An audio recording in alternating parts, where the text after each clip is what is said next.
غوث پاک دریا کے کنارے جا رہے ہیں، ایک بڑھیا رو رہی ہے، بڑھیا بڑی عمر کی رو رہی. کیا ہوا؟ کون ہے آپ؟ فرمایا میں عبد القادر. اس نے کہا آپ غوث پاک ہو؟ فرمایا ہاں، میں نے اپنا بیٹا دولہا بنایا تھا، اپنا بیٹا میں نے دولہا بنایا تھا، بڑے ارمانوں سے اس کو سجایا تھا، کشتی میں بٹھایا تھا، دلہن لانے کے لیے بھیجا، آیا نہیں، انتظار کر رہی ہوں، برسوں گزر گئے، میرا بیٹا مجھے لا دو، میرا بیٹا مجھے لا دو. غوث پاک سے کہہ رہی ہے، کتابوں میں ہے 12 سال پہلے اس کے بیٹے کی بارات گئی تھی. کتنا عرصہ پہلے؟ اونچی ایک بار اور، 12 سال کی ڈوبی ہوئی کی کوئی بوٹی ملنی تھی؟ ماں کہہ رہی ہے لا دو. غوث پاک نے ڈوبی ہوئی بارات واپس لوٹا دی. ڈوبی ہوئی بارات اونچی. ایک بار شہنشاہ بغداد حضور غوث پاک رحمت اللہ تعالی علیہ دریا کی طرف گزرے. وہاں ایک 90 سالہ بڑھیا کو دیکھا جو زار و قطار رو رہی تھی. ایک مرید نے بارگاہ غوثیت مآب میں عرض کی، یا مرشدی، اس ضعیفہ کا ایک اکلوتا خوبرو بیٹا تھا، بیچاری نے اس کی شادی رچائی، دولہا نکاح کر کے دلہن کو اسی دریا میں کشتی کے ذریعے اپنے گھر لا رہا تھا کہ کشتی الٹ گئی اور دولہا دلہن سمیت ساری بارات ڈوب گئی. اس واقعے کو آج 12 برس گزر چکے ہیں، مگر ماں کا جگر ہے، بیچاری کا غم جاتا نہیں. یہ روزانہ یہاں دریا پر آتی اور بارات کو نہ پا کر روک دھو کر چلی جاتی ہے.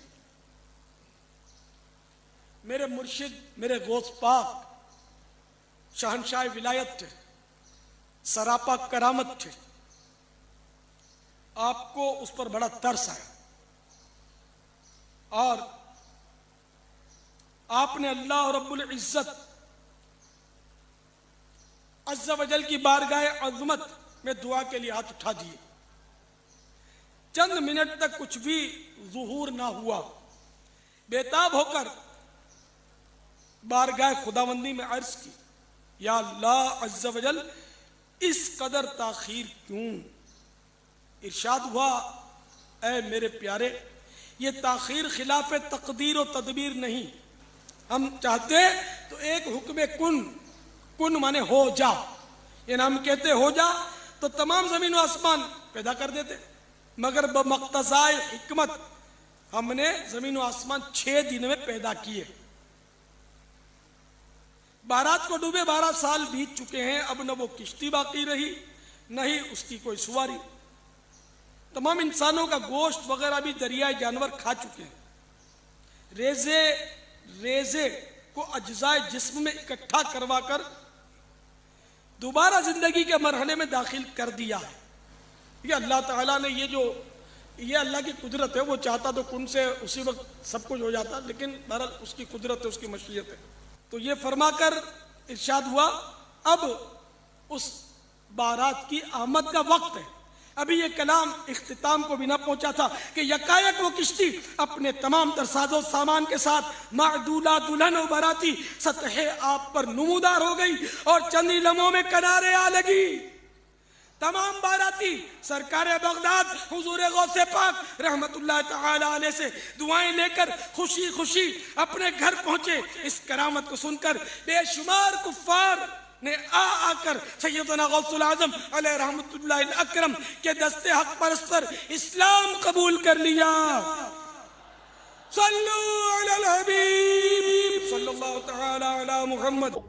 قُلِ اللَّهُ يُحْيِيكُمْ ثُمَّ يُمِيتُكُمْ، اللہ تمہیں زندہ کرتا ہے وہی موت دیتا ہے، ثُمَّ يَجْمَعُكُمْ إِلَى يَوْمِ الْقِيَامَةِ، پھر قیامت دن بھی وہ تمہیں جمع کرے گا، لا ریب فیہ، جس میں کوئی شک نہیں ہے، وَلَٰكِنَّ أَكْثَرَ النَّاسِ لَا يَعْلَمُونَ، لیکن اکثر لوگ اس حقیقت سے ناواقف ہیں۔ اللہ نے فرمایا کہ بھئی یہ بتا دو کہ اللہ میں اور باقی ہستیوں میں یہ فرق ہے کہ وہ زندگی اور موت دیتے ہیں، تو لے آؤ ان کو۔ اللہ کے علاوہ کوئی زندگی اور موت دے سکتا ہے؟ نہیں دے سکتا۔ اگر کوئی کیسا کہتا ہے کہ دے سکتا ہے، اور جناب کس کس قسم کے جھوٹ، یعنی انہوں نے، یعنی وہ جی شیخ عبدالقادر جیلانی رحمۃ اللہ علیہ نے ایک ڈوبی ہوئی بارات جو ہے وہ مرنے کے اتنے سال بعد زندہ کر دی تھی۔ اللہ کے بندو توبہ کرو، قرآن پاک میں سورہ انبیاء کا پہلا رکوع ہے، 17واں پارہ پہلا صفحہ ہے۔ نبی صلی اللہ علیہ وآلہ وسلم کو کافر کہتے تھے، تم ہمیں یہ کہتے ہو نا اگلے نبیوں کے یہ معجزے کہ مردہ زندہ کرتے تھے، تم ہمیں مردہ زندہ کر کے بتاؤ پھر نبی مانیں گے۔ تو اللہ تعالیٰ نے فرمایا کہ ان سے فرما دو کہ معجزات اللہ کے پاس ہے، وہ کوئی معجزہ اس قسم کا نہیں۔ نبی صلی اللہ علیہ وسلم نے بھی کوئی مردہ نہیں کبھی زندہ کیا۔ حضرت عیسیٰ علیہ السلام کا قرآن میں ذکر آتا ہے کیونکہ ان کا معجزہ وہ تھا، ہمارے نبی کا معجزہ قرآن ہے، جیسا کہ موسیٰ علیہ السلام کا معجزہ عصا تھا۔ ویسے آپ صلی اللہ علیہ وسلم کے بہت معجزات ہیں بخاری مسلم میں، کہ مبارک انگلیوں سے پانی کے چشمے جاری ہو گئے، مبارک دعا سے چاند 2 ٹکڑے ہو گیا، مبارک پسینے سے خوشبو آتی تھی، یہ معجزات ہیں، مردہ زندہ کرنے والا نہیں ہے۔ تو یہ بعد کے لوگوں کے بارے میں آپ کلیم کر رہے ہیں کہ انہوں نے مردے زندہ کیے ہیں؟ آج بھی لیں کسی کو جو کہتا ہے نا مردہ زندہ کر سکتا ہے، تو ہم اسے شہید کر دیتے ہیں، اس کی اجازت سے وہ اپنے آپ کو زندہ کر کے بتائے۔ حضرت عیسیٰ نے بھی جو مردے زندہ کیے ہیں نا، وہ یہ نہیں تھے کہ وہ قبر سے نکال کے چلنا پھرنا شروع کر دیتے تھے، صرف اس وقت چونکہ طب بڑے زور پہ تھی، میڈیکل، تو اللہ تعالیٰ نے ان کی میڈیکل کو فیل کیا کہ کوئی میڈیکل، کوئی ڈاکٹر کسی مردے کو نہیں زندہ کر سکتا۔ اللہ نے آیا ہوں میرا نبی اے جیڑا مردہ زندہ کرے گا، اور وہ صرف اتنا ہوتا تھا، قبر پہ گئے مردے کو زندہ کیا، وہ مردہ کہتا تھا کہ حضرت عیسیٰ اللہ کے نبی، واپس چلا جاتا تھا، بس اس سے زیادہ نہیں تھا زندہ ہوتا نا۔ سورۃ الانبیاء کی آیت نمبر 95 ہے، جو ایک دفعہ دنیا سے چلا گیا وہ واپس نہیں آ سکتا، ناٹ ایٹ آل، گیا دنیا میں واپس نہیں آ سکتا۔ اگر یہ بات ہوتی تو حضرت فاطمہ روتی روتی فوت کیوں ہوگی 6 مہینے کے اندر، کہ میں اپنے باپ کا چہرہ اب دوبارہ نہیں دیکھ سکوں گی۔ حضرت عائشہ حضور کی لاڈلی ترین بیوی، نبی علیہ السلام کی وفات کے بعد 47 سال تک زندہ رہی ہیں، اور کدھر زندہ رہی ہیں؟ اسی قبر والے حجرے کے 7 کمرے میں۔ میں کہتا ہوں کوئی ایک روایت دکھا دیں کہ انہوں نے نبی علیہ السلام کی کبھی زیارت کی ہو قبر کے اوپر۔ آج لوگ کہتے ہیں ہمارے گھر میں آ جاتے ہیں، کوڑ مارنے چھڑ دو اللہ سے بندے ہو، جھوٹ۔ سب سے زیادہ اگر کوئی حقدار تھا تو حضرت فاطمہ تھی، حضرت عائشہ تھی، مولا علی تھے، ان سے کوئی آپ کو بات نہیں ملے گی۔ یہ جتنی آپ کو باتیں بتاتے ہیں ساری بزرگ بابوں سے بتاتے ہیں، آپ کو حضرت ابوبکر کی کرامت نہیں بتا رہے ہوں گے اس قسم کی، کیونکہ کیا ہوتی نہیں ہے کرامت۔ ہم مانتے ہیں کرامت صرف یہ ہے کہ کسی کی دعا کی برکت سے کچھ ہو جائے، مرضی اللہ کی، کوئی کر کے نہیں دکھا سکتا۔ کوئی کر کے دکھا سکتا ہے تو میں نے کئی بار چیلنج کیا ہے، کوئی زندہ یا مردہ بزرگ، میں اپنا انجینئرنگ کا فارمولہ لکھ کے دیتا ہوں، وہ دیکھ کے پڑھ کے بتا دے۔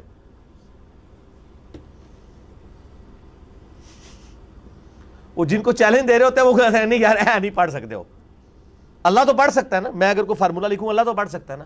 اگر آپ مانتے ہیں کہ اللہ ان کو پڑھاتا ہے، اللہ ان کو سب کچھ دے، اللہ دیتا ہے تو پڑھن نہ پھر۔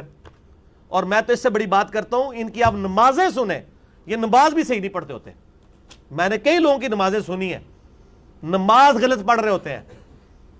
ایو النبیوں کو میں نے بتایا نا، ادھر ایک بہت بڑے پیر صاحب تھے جیل میں نام نہیں لیتا، ایک دن میں نے ان کی نماز سنی، ہم وہ بھی شغل ملے میں بیٹھ گئے نماز سنانے کے لیے۔